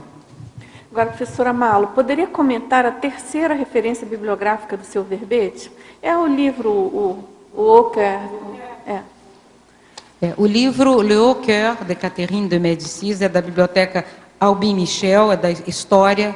É um pesquisador, ele é um historiador, um intelectual francês atual. Esse livro é de 2005, ele se chama Denis Crouzet, e ele fez um levantamento bem completo da história da dinastia dos Valois, das guerras de religião e principalmente da personalidade Catarina de Médicis, e nela ele encontrou um processo de erudição voltado aos clássicos e voltado principalmente ao princípio coincidência oppositórum. E ele viu que na regência dela e no modo dela atuar, Era o uso do irenismo, que é o berço do pacifismo, no sentido de querer unir pessoas opostas. Por exemplo, no conselho dela, no parlamento, no grupo que ela tinha de conselheiros e de conselho que decidia tudo na França, havia tanto protestantes quanto católicos. As pessoas eram escolhidas pela sua capacidade e eram postas a trabalhar juntos em causas do bem comum. E isso permitia um alto nível de erudição à volta, e dessas personalidades há alguns fora de série. Eu citaria Michel de l'Hospital, ou L'Hôpital, como alguns preferem, que era também um magistrado. Enfim, grandes pensadores estiveram próximos e puderam inspirar ações mais coerentes e menos selvagens, numa época de selvageria. Inclusive Michel de Montaigne, Etienne de la Boétie, e principalmente os gregos, os neoplatonianos. Então, era mais enfim, era um pouco de fantasia querer transformar aquela tribo bárbara num grupo de intelectuais, mas foi tentado, isso aí foi tentado. E esse livro traz toda essa cultura e descreve o cenário e o ambiente do século XVI e principalmente da França. E, professora Marlo, nesse mesmo livro, qual é a relação que ele faz, eu vejo aqui no complemento do título, com o processo da Noite de São Bartolomeu, é isso? Todo, porque ali foi um processo político. Inclusive, esse autor, Denis Crouzet, ele escreveu um livro específico sobre isso, do processo político da Noite de São Bartolomeu. Erros e acertos, o dito pelo não dito, o que aconteceu. Agora, curiosamente, quem tem interesse por esse tema, deveria ler Balzac, Honoré de Balzac, que é aparentemente uma ficção. Balzac era sensitivo, Balzac tinha percepções, tanto que foi ele o profeta da projeciologia, ele é que trouxe a ideia da ciência, que no futuro, o homo duplex, que seria no futuro uma ciência. Então Balzac, que é bem sensível a essas ideias, ele faz ele cria uma cena, uma situação que ocorreu nos bastidores e que aquilo tem muito de realidade. Não sei se você conhece, chama Sur Catherine de Médicis, sobre Catarina de Médicis. É uma obra de Balzac em que ele retrata o que teria sido os bastidores da Noite de São Bartolomeu, daquela condição ali. Que aconteceu por causa de um casamento de duas religiões diferentes. Nunca esquecendo. Mal, aqui. Você acha que tem determinados conflitos que tem que se deixar stand-by por um momento? E se sim, qual é o limite para se chegar num acordo, vamos dizer? É uma condição bem difícil, sim, mas a gente vai testando, vai sondando as energias. A hora de agir e de atuar num conflito e de entrar com um posicionamento, ela fica bem sinalizada quando há uma certa tranquilidade íntima em relação ao tema. Você já consegue pensar sobre aquilo, sobre as pessoas, possíveis saídas ou abordagens, sem sentir um perturbo emocional muito grande.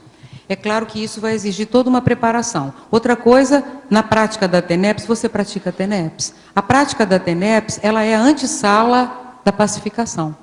A TENEPS, ela é o princípio coincidência opositório funcionando a todo vapor. Botar os oponentes ali dentro, os nomes naquele terreno, porque é um terreno neutro, sabe? A TENEPS é um terreno neutro, onde todos chegam por um bem comum, ou seja, serem assistidos. Então é um terreno de conciliação, onde ali é possível você permitir os encontros para que haja a troca mútua, os desabafos, cada um possa dizer aquilo que pensa e lá na frente eles possam se encontrar. As pessoas nem sabem que isso acontece, elas não precisam ficar sabendo, elas não vão se lembrar, mas elas vão se olhar de uma maneira diferente depois que um tenepsista põe o nome das pessoas em conflito juntos na TENEPS. Isso existe realmente. Então, vai se preparando o desenlace positivo da conciliação a partir da TENEPS. Você vai colocando as pessoas ali dentro e vai havendo aquela aclimatação pacífica, para que lá na frente aconteça o melhor para todos. Pelo menos na minha experiência, eu vejo isso.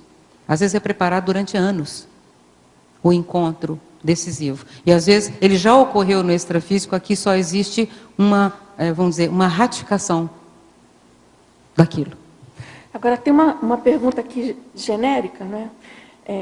Gostaria de saber se foi a Conscienciologia quem criou o princípio da descrença. Vocês podem me dizer como chegaram a essa ideia das pessoas terem as experiências? Bom, esse princípio da descrença, praticamente, ele é sinonímia da Conscienciologia, né?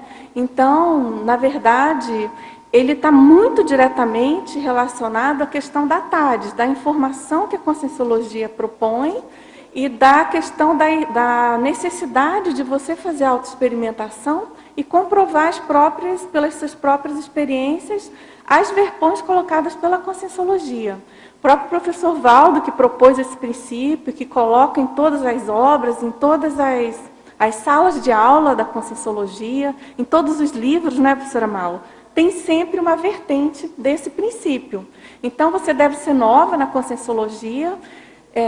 Se você ainda não refletiu sobre ele, me parece que está começando a aprender a importância desse princípio. Realmente, ele traduz essa necessidade de uma informação nova, que, de certo modo, dá um certo impacto. O fato dela exigir, enquanto ciência, que você tenha as suas vivências para aquilo não se transformar naquela velha ladainha das religiões, das seitas, dos mitos, que vem acompanhando toda a nossa história aí ao longo da evolução do planeta, tá certo? Então, tem as suas autovivências e boas pesquisas aí dentro do âmbito da Conscienciologia. Não sei se você quer colocar alguma coisa, Malu? E da informação no lugar da crença, ele não é novo. Se você for olhar na história da humanidade, ele aparece em certos pensadores, alguns antigos pensadores traziam ideias similares. Agora, na verdade, ele não parece novo porque ele é o princípio mesmo da ciência. É o princípio científico da descrença, que é o ceticismo até prova em contrário. Você vai lá, procura. Ou inocente até prova em contrário. Também pode. Então, veja, para que vai brigar antes dos fatos acontecerem? Experimente primeiro, que aí você vai ter casuística própria, não vai ouvir falar nem citar o vizinho. Agora, professora Malo, com base na 9ª linha da sofatologia, o desconhecimento de si próprio e do outro gerando infortúnios entre conviventes. Como avalia a qualidade e nível de alinhamento das amizades na CCCI como potencial reurbanizador da Conscienciologia? Na minha percepção, é sobre amizade que ela está perguntando, né? Ele, amizade. Eu vejo a amizade como uma pedra de toque, porque mesmo nas relações amorosas, aliás, havia uma expressão na Renascença muito interessante, que é a amizade amorosa. Eu acho muito interessante, amitié amoureuse, eu gosto dessa expressão, porque é uma das formas de amor e de afeto, e ela é mais isenta porque ela acaba sendo menos interessada em só preencher carências. E muitas vezes na relação homem-mulher há muito esse aspecto, um tentando que o outro seja o preenchimento das suas carências e vice-versa, o atendimento a todas as vontades. E na amizade, a gente procura mais fazer por onde conservar aquela condição e há uma isenção maior. Talvez por não haver, às vezes, uma convivência diária na mesma casa todo dia também, isso facilite a distância, o distanciamento, o recuo, para a pessoa ter uma visão crítica um do outro, um amigo do outro com uma visão crítica maior. Então eu vejo que não só na CCCI, em qualquer contexto, multidimensionalmente, por exemplo, eu tenho muitos amigos, multidimensionalmente. Nessa dimensão eu tenho alguns, mas multidimensionalmente eu tenho muitos, de várias épocas. Muitos deles me ajudaram na confecção desse verbete, porque são os próprios autores de algumas ideias que estão aqui. Então eu vejo que essa conservação de amizades, até em pontos de vista diferentes, até na amizade discordante, como eu coloquei, ela fortalece tudo. E esse infortúnio entre conviventes é justamente não poder estabelecer um laço de amizade, porque muitas vezes a pessoa estigmatiza você de muito tempo, de muitas vidas, tem de você uma visão distorcida, desatualizada, e que por mais que você tente, não consegue desfazer. Tem que deixar o tempo ao tempo. E isso gera infortúnio, sim, porque perde-se a oportunidade de conviver e de enriquecimento do seu conhecimento com o da outra pessoa. E isso é muito comum, não só na CCCI, em qualquer lugar do planeta, em qualquer sociedade, esse processo existe. Ele continua dentro dessa mesma colocação, de que modo as amizades mais conscienciofílicas podem contribuir para a reurbanização e para a própria divulgação teática da conscienciologia e da projeciologia? Pode muito. As amizades positivas, nesse sentido, elas colaboram com você e muito. Algumas são um suporte afetivo importante num momento crítico, outras, a lealdade na questão da confidência, da informação que você ainda não pode dividir com tantas pessoas, e você tem naquela pessoa um porto seguro, não só para ser o seu ouvinte, mas também para te dar um feedback e ver e mostrar um outro modo de pensar. Olha, você não viu por esse lado, olha, você não viu aquela outra coisa. Eu sou muito grata às minhas amizades de maneira geral, e especialmente na CCCI, principalmente a pessoas que me deram e me ajudaram a conquistar uma autoestima parapsíquica bem consolidada. Eu sou muito grata a essas pessoas que me deram essas oportunidades, porque eu me saio até bem na parte intelectual, me saio razoavelmente bem também na comunicação, naquele tripé, mas o parapsiquismo eu não tinha dado o devido valor, e eu tenho nessas amizades, vamos dizer assim, uma gratidão muito grande por elas, no sentido que essa autoestima parapsíquica, o bom uso da sua dotalidade, ou superdotalidade, ou o que seja, parapsíquica, está sendo usado de um modo útil, edificante e construtivo. Então, eu sou muito grata a essas personalidades que me deram essa contribuição. Claro que encabeça a lista o professor Walter, que eu conheci há 27 anos, e há quase 3 décadas de convivência, e ele foi das primeiras pessoas, a primeira pessoa a me fazer me dar esse tipo de suporte afetivo e de amizade, de lealdade, e para a conquista vamos dizer, desse amadurecimento parapsíquico. Pessoal, eu quero aproveitar aqui a presença até de uma das professoras e fazer o convite para o curso SCP-1, Extensão em Conscienciologia e Projeciologia. Ele vai ser entre o dia 23 a 24 de agosto de 2013, e a temática é Parapsiquismo Intelectual. Professores Marina Tomás e Malo Balona, e vocês podem ter informações scp1@ipc.org. Então aproveitem aí, porque são duas veteraníssimas, né, propositoras do curso, atuantes aí desde o início. É um encontro bem interessante, a gente poder retornar ao curso e trazer a bagagem acumulada desse período todo, né, do próprio curso. Exatamente. Muito bem, então, eu agradeço a participação de todos os tertulianos, paratertulianos, professora Malo. Nós aguardamos, então, aí as próximas centenas de verbetes, tá certo? Muito obrigada. E os nossos comerciais. Obrigado. Hoje tivemos 41 assinaturas no livro de presença, 15 perguntas presenciais e 16 online.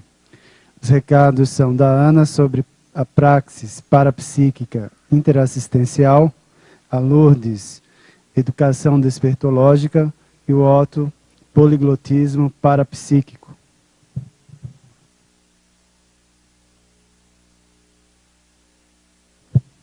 Boa tarde. A Intercamp, em parceria com a CIP, convidam para o curso inédito Praxis Parapsíquica Interassistencial. O EPICOM será o professor Mário Oliveira, também é o autor do curso. O Praxis é um curso de imersão em campo energético. Acontecerá no Hotel Rifoles, em Natal, Rio Grande do Norte. Terá início no dia 30 de agosto, às 12 horas. Encerrará no dia 1 de agosto, às 16 horas. As informações podem ser pelos telefones 84-8722-9002, 84-3211-3126, e os interessados também podem encaminhar e-mail para intercamp@intercamp.org. Obrigada. Boa tarde. A Evolucim convida a todos para o curso Educação Despertológica, que é dividido em 2 módulos independentes. Então podem participar do módulo 1 ou do módulo 2, ou dos 2 módulos. O módulo 1 é no sábado, dia 17, onde nós vamos analisar a influência da infância na desperticidade do adulto de hoje. Então, há aspectos da nossa infância, da educação da infância, que ainda influenciam o alcance da desperticidade no adulto de hoje. Um exemplo que ainda há pouco a professora Malu Balona falou é a questão da autoestima. Muitas vezes a nossa baixa autoestima vem da infância, vem da educação na infância. A autoestima é fundamental para ultrapassarmos muitos aspectos quando somos adultos. Então depois vou dar técnicas também como ultrapassar essas influências ainda mesológicas da educação na infância. Então este curso 1 é para todos os adultos. Depois o curso 2, que é no domingo, dia 18, é então para quem trabalha com crianças ou quem tem filhos e gostaria logo de dar uma educação à criança já a ultrapassar vários trafares e também para fortificar vários trafores. Este é no dia, domingo, é o dia todo. Estão todos convidados para o curso 1 ou para o curso 2. Mais informações é no CEEC. O curso é comigo, Lourdes Saio, venho de Portugal de propósito para dar este curso cá. Obrigada a todos. Boa tarde a todos, tertulianos, teletertulianos. Em nome da CIP, é uma satisfação convidá-los a todos para o curso Poliglotismo Parapsíquico. A ideia desse curso é entender melhor como utilizar as línguas estrangeiras em favor do autodesenvolvimento parapsíquico. Então, esse curso tem como público-alvo tanto aquelas pessoas que já têm um certo parapsiquismo e querem aproveitar isso para desenvolver as línguas estrangeiras, como o contrário, aqueles que têm algum poliglotismo e querem a partir disso desenvolver as línguas estrangeiras, ou os dois também. Então ele é um curso que abrange todos os públicos interessados, tanto no poliglotismo quanto no parapsiquismo. O pessoal que quiser ter maiores informações também, vale assinalar que tem 2 vídeos, seja no YouTube, seja no Facebook, um vídeo da ACIP, Associação do Parapsiquismo Interassistencial, onde eu, que sou professor do curso, falo mais sobre isso, e tem um outro vídeo da Comunicons, que também se fala bastante sobre isso. Então estão todos convidados, é nesse domingo agora, o dia 18 de agosto, na sede da CIP aqui em Foz do Iguaçu, e é o dia inteiro, vai de 8h30 até as 11h30, aí tem a pausa para tertúlia, e volta de 3 às 6. O investimento é R$90. Quem quiser maiores informações pode ligar à tarde, a partir das 15 horas, na CIP. O telefone é 2102-1421, o código é 45, repetindo, 2102-1421. Entre em contato e faça sua inscrição e aproveite o curso. Estão todos convidados. Obrigado.